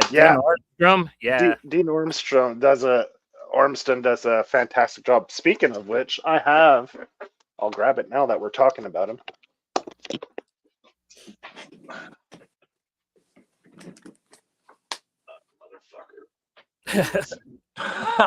Easy, old man. You're gonna destroy your whole thing. Oh, I didn't see you had a Fulci back there, man. Look at that baby Yoda. Yeah, there's Fulci's back here, man. Yoda Fulci. Come on, motherfucker. There we go. I backed a Kickstarter a while back where this guy was doing a documentary on Dean Ormstrom, and one of the were numbered. He did a painting of the cover. Oh, fuck. And they did prints, limited edition prints, all numbered. Nice. And I got that. Really nice. Yeah, by Dean Ormstrom. Did a painting of that cover for Black Hammer. That was one of the rewards for backing that Kickstarter. I think, if I'm not mistaken, Goose backed that same Kickstarter as well and got this exact same poster. So I'm number 31, is limited to 200. So I'm 31 of 200. So they're all numbered and signed by Dean himself. Nice. Yeah. So yeah, pretty cool. Yeah. So I guess that's a twofer. I got the poster as well, so which is pretty sweet. Yeah, and I love Black Hammer. Like, I came to it late. I think it was already pretty far along when I first started reading it, and That's a good way to. I couldn't stop. man. I couldn't stop. I plowed through that first couple trades. Like, Nice. I just couldn't stop reading it. It's just so damn good. You wouldn't think, and it's just you're thinking, oh, and it's just like I think it's maybe Jeff Lemire's ultimate love letter to like all the comics he read growing up and stuff. It's so damn good. So It's damn definitely good. that superhero shit. That's for sure. Yeah. Yeah. Nice. Yeah. Nice. So But so yeah, I got that, which I'm really happy about, and I highly recommend anyone who hasn't read Black Hammer, go read it. It's now's a great time too. They got those nice library hardcovers, man. That you get the whole first story in the one book, which is great because reading a trade to trade was maddening. Like the cliffhangers are almost on the yeah. Rick Rider level, man. Like he's a bastard with them. So yeah, it's great. You could read the whole thing now, pretty much. At least the main story arc that it started with them stuck on the farm. Like, you're a Twin Peaks fan, right, Adrian? No. I never really watched Twin Peaks. My mom did. My mom was a big Twin Peaks fan. But yeah, I never got into Twin Peaks. My friend Taz, who Jamando's based off of, huge fucking Twin Peaks fan. Huge. Me, not so much.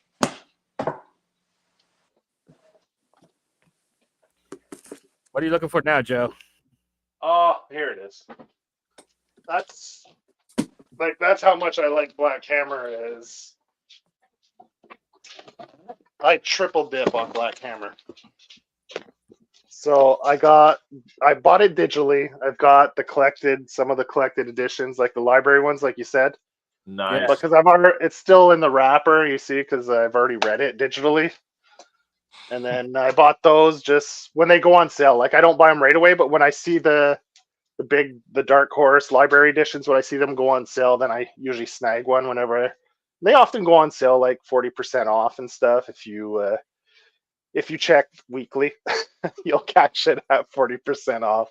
So I got a few of those 40% off. I have another one kicking around here somewhere too that I just this one. The good thing about it is the spin-offs are really good. Yeah, dude. That was a Black Friday deal, so I picked that one up with the World of Black Hammer. And that's because you have two series. You have the World of Black Hammer, which is all these side characters, and then you have Black Hammer, the main series, and they have the library editions as well. So, I mean, beautiful collections if you're into hardcovers, omnibus type stuff. I mean, you can't go wrong with it. Dark Horse does a fantastic job with their hardcovers. All the spin-off miniseries are worth reading too, which you can't really say for a lot of series, man. Like everything that comes out from Black Hammer is pretty quality, man. Yeah. So yeah, man, that's my third pick. Nice. Yeah, good stuff. It's fucking heavy, man. That's a toe killer, man. That's a toe killer. Yep. Yeah. But it's so nice reading that oversized pages, I gotta tell you. Yeah. Especially now I'm getting older, my eyes are getting worse. So having everything be a little bigger. I'm gonna fucking start reading comics with like my grandmother used to read the newspaper with like the magnifying glass, you know. Pretty soon I'm gonna be in bed with the fucking magnifying glass and yeah. All right, Adrian, you're up next. Okay, so a little bit more recent. So like I said, I got out of comics in, I'd say about 92. 92 is when I just completely got out of comics. I went all through the 90s and basically all through the 2010s and almost the decade after. And so this was right when I was just kind of sort of thinking about doing a comic in 2019. And I always pass by Comic Fever, which is now like become like a huge part of my life now. And so I'm driving by Comic Fever on my usual commute, and there it was this poster of this new series, or a new number one. It was the Chips at RSC Daredevil. And I saw this poster. So Lee at Comic Fever had like the big poster of the Tedesco cover, and I literally just fucking I just pulled off the road and just drove drove into the parking lot to look at this post. Drove in through the front window of the store. I'm still paying off the window. Oh, fuck. That's why it's become a huge part of your life, because I owe, yeah. yeah, Glasses you are almost cheap. bankrupt. You almost went through bankruptcy because you crashed through the storefront. Oh, fuck. Yeah. So anyway, so I drove peacefully onto the parking lot. I went in and I opened up a file right there and then, and I added the Zdarsky Daredevil, and it went, and just when it showed up, it was just like, because I love Daredevil. Like I've always loved Daredevil. My favorite run was still to this day is still the John Romita Jr. Annie Nocenti late 80s, whatever. I still fucking love that run. And so this was like, what's that? The Death of Era, where they kind of killed him off and he came back to life with the Typhoid Mary and stuff. Yeah. I love Typhoid Mary. I love her first appearance in that. And anyway, so the Zdarsky one, like what I loved about the series is just like because he's also a fan of that era as well. And so he drew, like he brought back characters from that era and referenced a few things back in that storyline. So it was just like it was my gateway back. And then really honestly from there it just kind of fucking exploded. Also I'm collecting comics again, right? And so I'm gonna do a little twofer here. So and so it just made me realize how much I love the character so much, right? Mm-hmm. I wanted something, right? I couldn't afford Daredevil #1. But I ended up getting Daredevil #7, which is the first appearance of the red costume. Mm-hmm. Oh, okay. So, nice. And I'm getting 2 of them, right? So I got a shitty copy and I got a not so shitty copy, and I got them both. Wow, look at the difference in the color on those. Yeah, look at the newspaper, especially at the bottom. Yeah. The one's hella yellow and then the one's hella white. That's awesome. Yeah. But it's just, I just, like I said, you love the character so much. I just want to show you the panel. And just to see that first panel of an iconic moment, you know what I mean? It's funny how we say iconic, just a matter of just changing a fucking color, right? But so how many months mortgage did that set you back? Actually, these were like $70.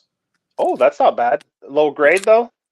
Oh yeah, dude. This was not too bad. But this is like that's the way to go, man. So there you go. There's your first 3 panels ever with Daredevil in red. Nice. And it's just like, I don't know what it is. Like one day, who knows? Somehow one day I'm going to own Daredevil #1. I would love to, right? This is my oldest copy in that original run. But just to, just to like, have something iconic of a character that you love and that you followed forever, like that to me is like something special. Like these 2, copies, like I'll just, I'll love till the day I die kind of thing. And it's just, I don't know. It's just kind of neat to have, like I said, there's nothing wrong with buying a shitty copy. There really isn't, like I bought, was it Doctor Strange 169? Is that like the first official Doctor Strange title? Without him wearing the helmet and stuff? No. Like The actual title of the series. Okay. Doctor Strange, right? It was like Strange Tales for the longest time. And then, so it's like obviously a high grade, it's a high end book, but I got like, look at this book is like, I got stamps from like 3 different comic book stores that I went through, you know what I mean? And like somebody wrote like whatever on it. And I don't know. There's something about it when you buy like, iconic books that are marked up, they kind of feel a little more precious. And I don't know, just a little bit, feels more, specific to you, I guess, right? Yeah, well, I'm right with you there, but getting the lower grades, like just to be able to have that floppy, right? The original floppy. I'm a big fan of that. And like if you were to get that like a high grade, then you're looking at 4 or 5 times the price easily, probably. Easily, right? And it's funny, it's a character that like, he just has staying power. Like everybody just likes him, right? I don't know. I've never came across someone who says they fucking hate that character, right? Or they're disappointed with his live action, right? Like he's just, I don't know. Which is getting more and more rare these days. Oh my god, I don't know. You guys following like Like there's a Well, couple. I'm holding out hope for Echo. I'm holding out hope. What do Yeah, you think of the trailer? Yeah, the trailer looks dope. Yeah, It It looks looks good. good. Oh, dude, I'm telling you right now, if they focus on Kingpin like that, Yeah. like, oh fuck, because it's funny how I remember, like, previous to the trailer, everyone was just like, kind of like sloughing it off, like it's gonna be like, like another piece of shit Disney kind of whatever. But I'm telling you, man, I think this series is it's gonna surprise a lot of people. Well, like I told Joe, we're gonna read the parts of a whole story arc and cover it before that show comes out. That's her first appearance in Daredevil when David Mack wrote it with art by Joe Quesada. Fucking phenomenal story arc, and like it looks like they're actually going to be doing that story pretty well with her dad and her wanting to get revenge against Kingpin. I'm glad that they're actually doing her story arc, or her story or backstory so well. Yeah, we'll do 2-part. We'll do the comic, and then part 2 will be the show.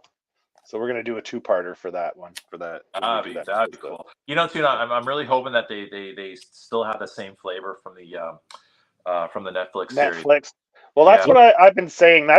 I think one of Marvel, when Disney took everything over, that's one of their biggest flaws, I find, is they have a hard time developing their villains. Like Netflix did a fantastic job. Like the Purple Man, David Tennant as the Purple Man was fantastic. Great. Yeah. 2 of the best Marvel villains, like casting and performances, came from the Netflix series. Even what? And the Luke Cage series as well with Cottonmouth. Cottonmouth was fantastic. And then when they killed him off, I fell completely off that series when he wasn't there anymore. He was so fucking good. Watch season 2. Bushmaster is probably I love Bushmaster. He was okay. He was okay. Yeah. The actor that played him, just the look of the actor, it looked like I don't know. He had, like, his face had such characteristics that you could see the drawing in your head, and I don't know if that was his real accent. I don't know. It was a weird accent, but I don't know. I love the Luke Cage series. I really did. But Purple Man was. I think that's probably my favorite live action Marvel villain, to be honest. Just a real cocksucker. Yeah. All right. So that was 3 picks each. Now we're running at almost an hour and a half. You guys want to go one more round? Do you still have one for in the chamber? Because I said 3 and 2 in the chamber. So you guys want to do one more? I got it all right on time. We're doing all right on time. I think we could do one more round now. Sure. All right. One more round. All right, Dylan, let's go. What do you got? Okay. It's going to be hard to top fucking Venom, though. Woo! Incredible Hulk. King size #1. I got this for my birthday a long time ago. And I don't know. The older a comic was, the cooler it was. So this was the oldest comic I'd gotten at the time, 1968. I mean, this cover is just iconic. Is that a Buscema cover? That is, you know what? I don't. Oh, who's that? Steranko. Steranko. Okay. Yeah. He did I remember seeing his Hulk. Yeah. Okay. Cool. Yeah, I don't know. I don't have a lot to say about it. It's one of those comics that the spine is just held together with like tape that's yellowed. Yellowed. Yeah. 30 years. The glue is starting to come off, so that just the plastic of the tape's coming off with the dried glue. Yeah. Inside. Look at how dirty that is. You open this book and you can hear cracking.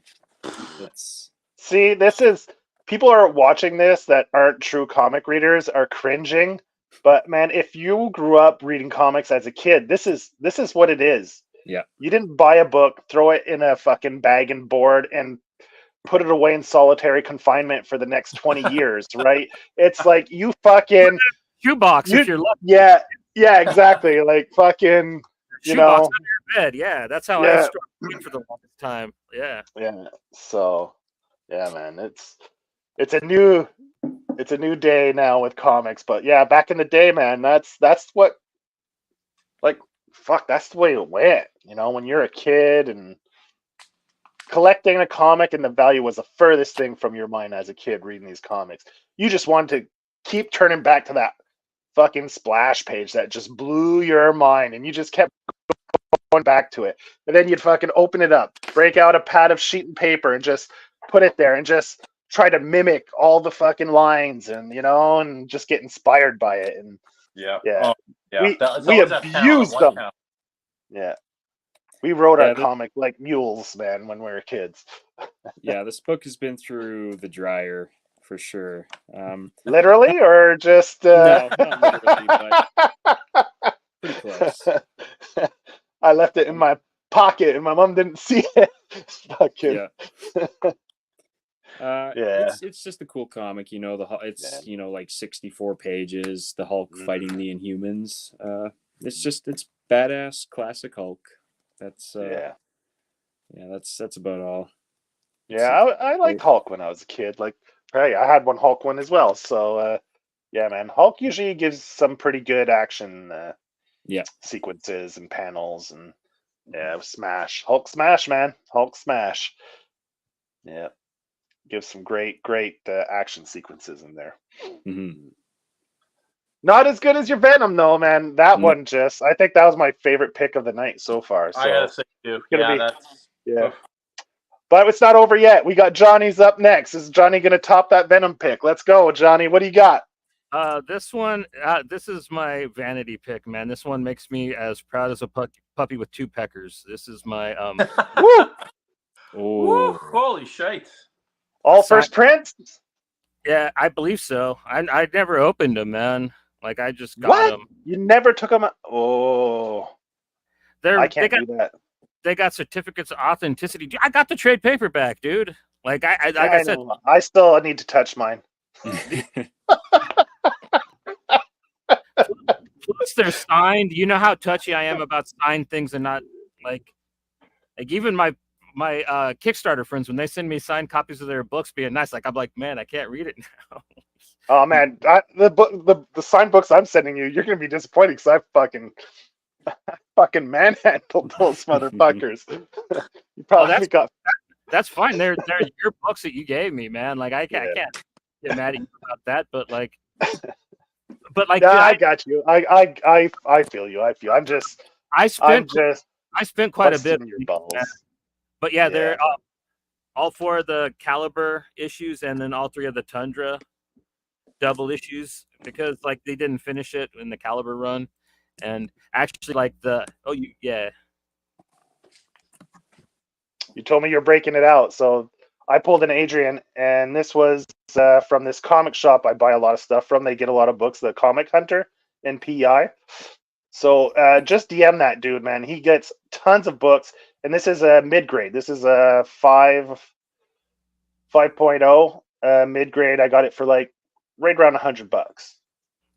Mint conditions, going for like, it can go up to 3,000, I think, for Crow #1. So a 0.5, $100, man, right around $100. I saw that and I was like, so I did a little dig and I was like, that's a pretty good deal for a mid-range copy, man. And so I hang that motherfucker on the wall, and I couldn't be happier.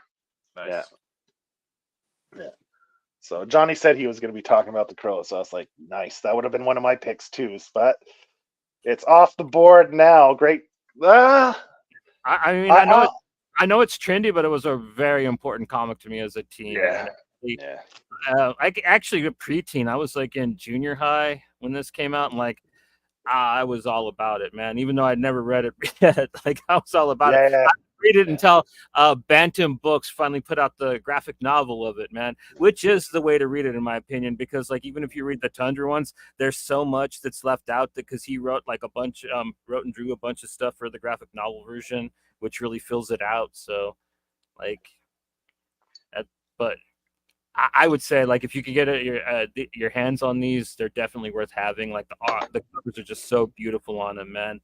Those paintings he did, like, you just can see the torture and pain in the man. That's why I think the book is like so inspired to me, because like it was such a real and raw emotional thing that he did with that. And weren't you saying now that is there a release date now for the follow-up? The sequel about the bride, I don't know. He's been talking about it coming out from IDW for about a year and a half. But Okay. like he's been saying, he's getting close to being done. Like I'm not sure. And with the troubles with IDW right now, I don't know if they'll be putting it out. But I'm very sure that like if when he finishes it, someone will publish it, man. Like I'm sure Dark Horse Yeah. will jump on that. Or Nice. I had no idea there was a sequel in the works. That kind of blows my mind. it was his original pitch that he gave for them to do for the movie sequel, and they completely like told him, "Nah, that's kind of dumb." So he's just been like silently brewing it up, and yeah, it's about like a woman that gets killed at her wedding, and like that's kind of all I really know. And like more than like a crow talking to her, she's kind of led by a rabbit, from what he says. Like it's going to be a little more Okay. surreal. Oh, so It- he's going. Okay, he's going like nice. Very cool. From the interview I read with him talking about it, yeah, he said it's also going to be really gory. Like he said he did like this really bloody shootout that just like he said, yeah, prepare for some gore in it. Like, so it sounds bad. Would expect nothing less.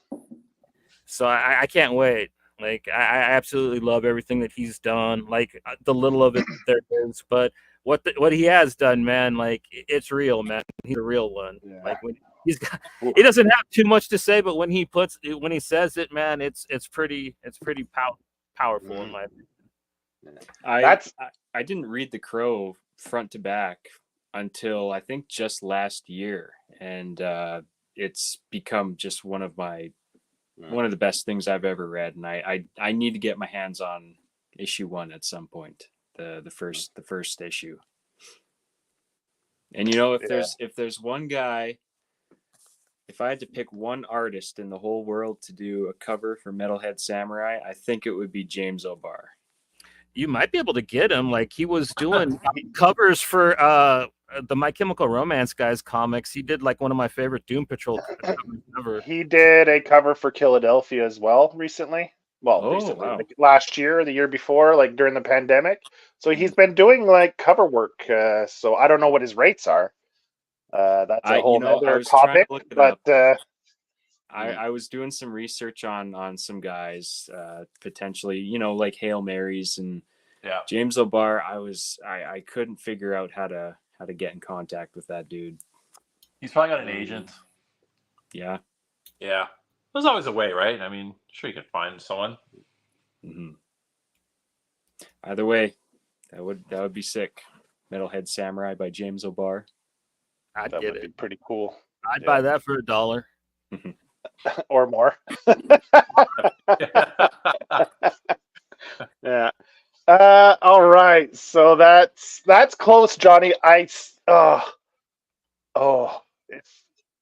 hard now to pick between that and Venom.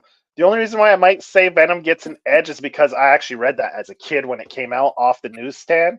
So it just has that more deep rootedness. But fuck, the Crow first issue, like not just the first issue, the whole set. Oh, signed and that's a good one, man. That's oof. Dylan, Johnny just gave you. I think he just outdid you on his last pick, man. He just took the crown right at the end. You had it. Yeah. You were there, and Johnny just came in and fucking just dunked on you right at the end at the buzzer. You know. That's my pick. Yeah. All right, so I'm gonna cheat. It's my turn, right? Yeah. And I'm gonna go with alternate pick. I'm gonna go with something recently that I picked up. My Mezco. Oh. I love the Mezco 112s. And this just came in. I ordered this and it took 3 years for them to make this and have it come out. I picked it up from the shop a couple weeks ago. It'd been sitting there for a few months because it's a little more expensive. So I was waiting till I had less stuff to pick it up at the same time. I'm going to turn off because it lights up and shit. And so I'm going to give you the... is it dark enough? I'm going to turn the lights off and give a little taste of what the... All right. So is it too dark now? No, you're good, buddy. Fire it up. All right. So where's that button now? I can't see shit. Son of a bitch. Just a sec. This is here we go. See, it lights up. The wheels light up. Then the skull. You see his. Anyway, and it gives like sound effects. It's pretty cool, man. Like, That's awesome. yeah. Good for Although you. I had the skull lit up for a while, so I think the batteries might be getting a little on the tired side. But They were tiny. I remember you showed me the little tiny battery. Yeah, the batteries will probably fucking cost me as much as the goddamn toy to replace them, possibly. But yeah. So, like I said, I'm a huge fan of Ghost Rider from the Danny Ketch Ghost Rider. That's the one I read when I was a kid. Mark Texiera, however you want to pronounce it. And when I saw that, I was like, did you buy the What's retro Ghost Rider? I looked for it, but it wasn't as easy to find as I thought. The one you have up on your wall there, the one I liked. Yeah. I want to get another one just so I can open it up. Oh yeah, but I'd have to go maybe directly on a Toys R Us site and see if I could get it through Toys R Us, one of their sites. Yeah. And see if I could order it through there or. The package is so cool. Yeah, that packaging really. I noticed it when you. I don't know. You had a picture or something, and I caught it like in the background. I was like, "What the fuck is that?" Yeah, I got the wall. Yeah. The rest of the retro. Yeah. And the one thing I love about the Mezcos is they it's like they took what are the ones the old school from the 70s? Yeah, what are they called?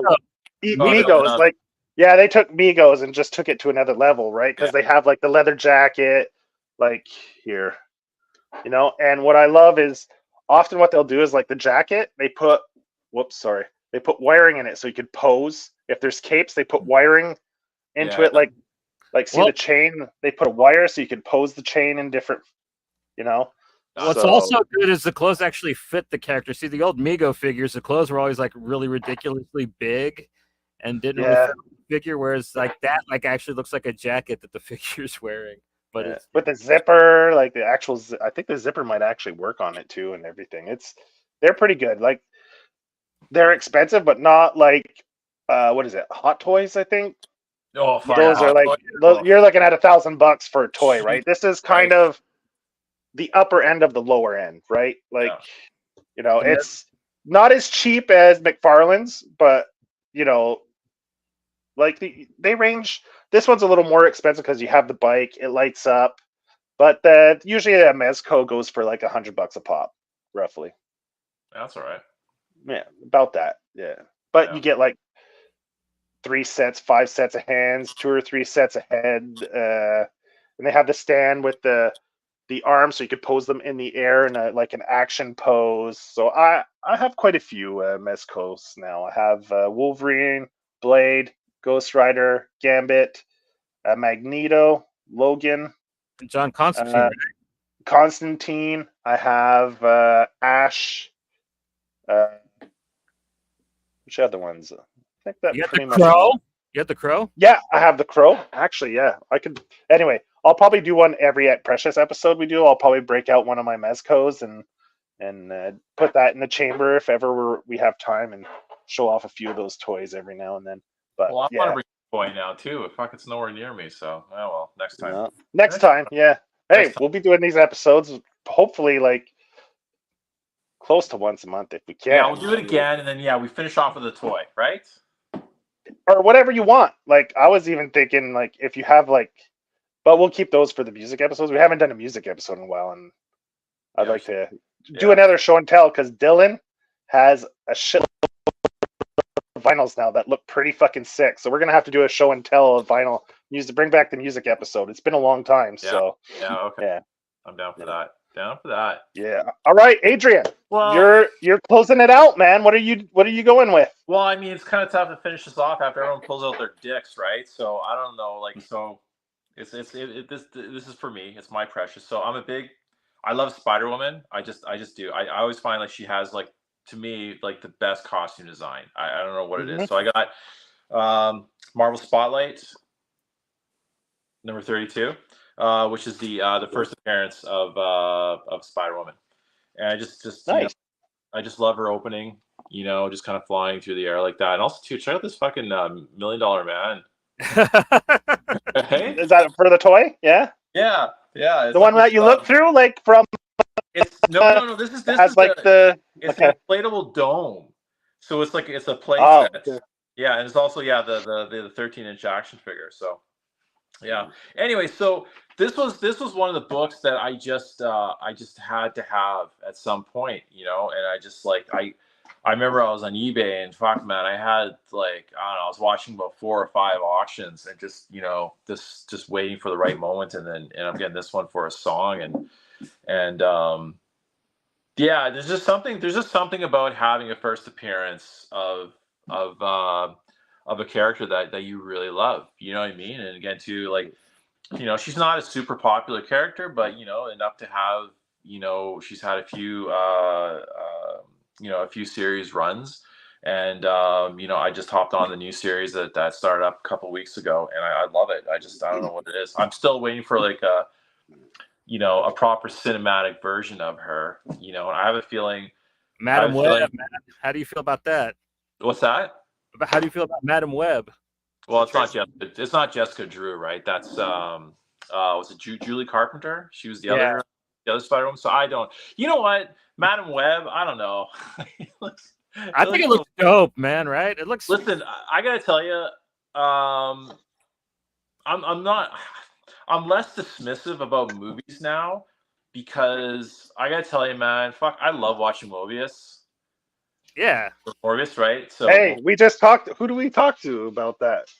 Yeah, with Matt Smith, man. Like if you scenery chewing like that, dude, he was so wonderful to watch. It was like watching Jeremy Irons in his prime. You know what I mean? I'm telling you, man, it's just a fun, campy. Like I don't know if I even say campy. It's just a fun movie. Like honestly, it's like I know Jared Leto gets shit on, but fuck, man, I think he was perfect in that role, and the special effects in it and was great, and it was just a good movie. I don't know what the fuck.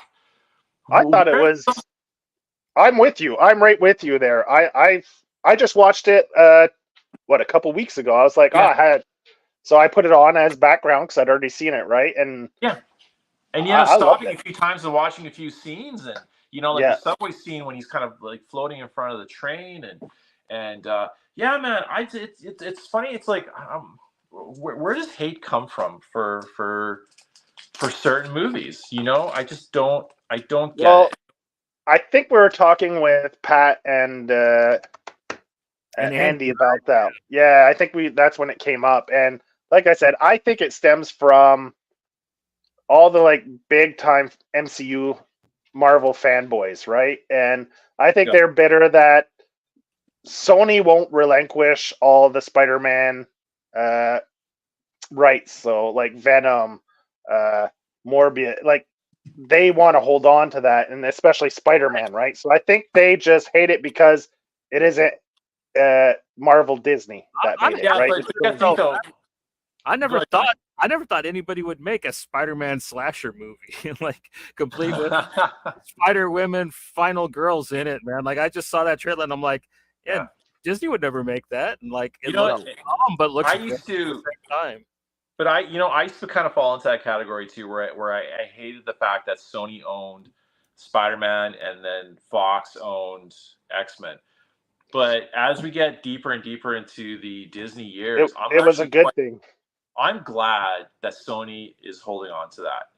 I really am, because they're taking chances, right? They don't have to rely on Kevin Feige to like, say, okay, well, you have to do this. And look, because without Sony, we wouldn't have had like, like the Spider-Verse movies. Really, which is arguably probably like, and Disney bought Fox, right? So now they have X-Men. And what the fuck is going on with X-Men? Nothing's coming out. Hey, it's sitting there rotting. It's rotting on the vine. It's like fruit rotting on the branch, right? I mean, that's a good thing, though, in my opinion. As soon as they introduce Wolverine into the MCU, everything's just going to be about him. Oh, fuck. That's all Marvel. Which Wolverine are we going to get, though? But who are you going to get for, like, what Wolverine are we going to get, right? Like, you know what I mean? Like, this multiverse thing. The guy from The Bear is going to play Wolverine, I guarantee you. We're going to have Carmi as Wolverine, and he's going to be in every MCU movie going forward as soon as it happens. I don't know. I'll still watch it. I'll watch whatever they put out just because, I like comic book movies, right? So I don't really have fatigue. I just have like slight disappointment, with a few things, but not enough to deter me from watching it. And like I'm not gonna like spew hate mail. I don't have fatigue. A bad movie's a bad movie. A bad movie's a bad So, movie. Yeah, absolutely, right. like, And I loved Guardians 3. I thought that was a great movie. Make I more love fucking Guardians 3. movies like that. I It mean, was hard and to watch, I'll be though. happy. Yeah, the animal sequences were hard to watch for me. Like I just like it's just first time it's just like oof. But I watched it again and yeah, it's a great movie. It's a great trilogy. It really Although, see, my only gripe with that one is the Warlock character. Aside from that, I love it. Oh fuck! Did they dumb him down? Like just He's come on. such a like, and like I was telling someone, like the initial Infinity Gauntlet story, he was like a major player in that, right? Like, Yeah. and they make him. I know he's supposed to be like, Well, they don't in a even use lab, so like a newborn, kind of like he's still like in his infancy and all that. Yeah. But They don't even use them in Infinity, though. They introduce them after it, which makes no sense. Why use the character that was only relevant during Infinity Gauntlet? Yeah, his major accomplishment is during that storyline, and that was my only gripe with it. Otherwise, everything else I loved about that movie. It was fun. It was fun. Yeah. And then he showed up in the bear too. That's right. Yeah, he did. Yeah. Try it again. Wolverine. Yeah, Wolverine. That was a great Wolverine episode. him. They called him Logan at the party, man. Like that was just proof to me that like he was going to play Wolverine. They called him Logan at the party. Well, They'll apparently get the Carl black- Urban is going to be a Wolverine variant in Deadpool 3. Oh, that's awesome. Carl Urban, that's good Carl casting. Urban. Oh, Yeah. okay. Yeah. The Butcher. So that's a strong rumor. Bring me fucking Judge Dredd, man. Give me another Judge Dredd movie with him. Fuck. Right? Yeah. Fuck. There's another one. Amazing. Probably one of the best superhero movies that came out in that 3-year span. Yeah. Fucking did horribly at the box office, and we haven't got anything since. And that movie kills 3/4 of the superhero movies. Like, what's wrong with people? Like Dredd was a fantastic film. I love that movie. It was good. I'm like that with the 2 Kick-Ass movies. Like I really wanted a third one. Yeah. Yeah. So, I don't know if that's gonna happen now after all He's got a bit of hate the going on. Twitter shit going on, because he called Ben whatever buddy or something like that. He called EVS Bud, yeah. Said Yeah. I don't know. So everyone's losing their shit now because of that. I don't know who this EVS guy is. He's the guy that used to draw Green Lantern, but like now he draws Cyberfrog, and he's big into that hashtag cult thing. So what did he do? Why does everyone hate him? Because he's of Comicsgate, pretty much. Yeah. I gotta tell you, I haven't a fucking clue what Comicsgate is. I don't know. I don't know what it's about. You're good. We won't. Okay. Yeah. I don't want to know. You know what? Yeah, you don't want to know. You're better off not knowing. And okay. I have no idea. No clue. Yeah, because that just makes things shitty. Okay. Everyone from both sides just get going at each other, and it's just pathetic. Ugh. The whole thing surrounding everything regarding that, if you're for or against, is just pathetic. Everyone's just pathetic when it comes to that. They act like fucking juvenile little children. The only thing I ever dip my toe in is Kickstarter related stuff. If Kickstarter is just like, if I find someone's like not doing their job, then I'll chime in, because that shit bothers me. Yeah, that shit bothers me. Yeah. I remember that. There's a couple we're still waiting on. Few months. Oh yeah. Yeah, we might. I'm kind of pissed about that too. I've been paying attention to that certain somebody as well, and like maybe do a call to action, because I hear like they are working on other projects at other labels, so they're just gonna try to pretend like nothing happened, and like I don't think that's right. So like maybe at some point we might actually name these people and like do something about it. But do you know their names? I don't even know their names. So you'll have to fill me in anyway. But yeah, you know who we're talking about. Bitch about Scout Comics back in the day. That's what I'm talking about. Yeah, the one guy had something to do with that. Yeah. Apparently, he had a printing issue. I don't know where he went to, fucking Bulgaria, to get printed or something. Yeah. Right. Okay. Meanwhile, yeah. like, all these other. I know who you're talking about. I know who you're talking about. But all these other books are getting printed like nothing, right? It's all good. So I don't know where the fuck this guy's going for printing. Got a Polish name, right? Fuck, I don't know, dude. I don't know. All right. Well. Anyway, that wraps up the episode. Al wants to know who's pathetic. CG lovers and haters, they're all pathetic. Anyone that fucking takes any time of their day to even talk about that from one point of view or the other is just pathetic. The whole thing's pathetic. And people hate Morbius too. People need to move on with their lives, regardless of what position you're taking. So, yeah, man, that was our time, by the way, the whole fucking time. Yeah, our first episode of My Precious. Dylan was a surprise drop-in, which we love. Loved having you. Came with the fucking heat with that fucking Larson Venom pick. Love that. And yeah, man. So this is a new segment that we're going to be trying to do like once a month if we can. And this is, we asked people in the community that we're friends with to come up with ideas. And this is Adrian's idea where we pull stuff from our collection that we love and show it off and, explain to everyone why we love it. And it was great. I love seeing what you guys picked. Yeah, it was fun. And yeah. All right. So thanks for tuning in, folks. On Tuesday, we'll be back with kind of an early show. We're going to be talking to the most punk rock man working in comics today, Mr. Pure Dola. Man, when we talk to him, he's quite a character, so it's going to be a fun interview. I really hope more people will get interested in his work and check him out. He is an amazing artist and definitely a free thinker, man. Like, that's the best way I can kind of put the guy, man. Like, he speaks his mind, and yeah, I can't wait for you guys to meet him. So it's going to be a pretty fun Tuesday. And what do we got going on Friday? It's Thursday episode after that. We're doing Ether and Cosmic Detective. That's right. So we'll do a little Rubin action. David Rubin. Some Dave Rubin cosmic fun. Yeah, it's going to be good stuff. So then on the Sunday we have our final episode of Deadly Class series, part 4. Yeah. So Spanky.